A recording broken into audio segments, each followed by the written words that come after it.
नमस्कार दोस्तों, black buck यानी काले हिरण जैसे वन जीवों को बचाने के लिए किसी इंसान के अंदर कितना जुनून सवार हो सकता है, इसे जानकर आप भी हैरान हो जाएंगे। ये कहानी है एक नौजवान की जिसके डिस्ट्रिक्ट में हर महीने काले हिरण मर रहे थे।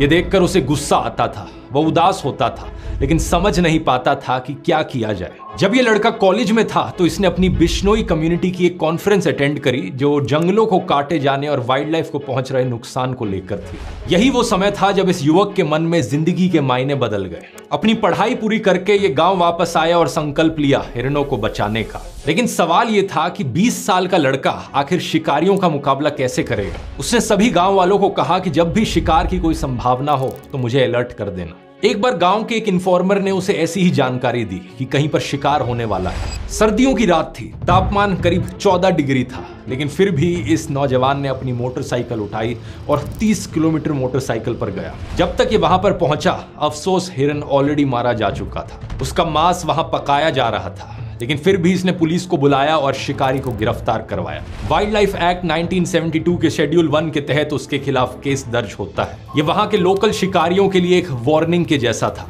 कुछ समय बाद एक और ऐसा ही केस सामने आया। फिर से इंफॉर्मेशन मिली कि यहाँ पर एक हिरन मारा जाएगा, और एक बार फिर से वहां पहुंचने तक हिरन का शिकार किया जा चुका था। इसे एक युवक ने अकेले शिकारियों को किसी तरीके से रोकने की कोशिश करी तो एक शिकारी ने उसके सिर पर बंदूक लगा दी।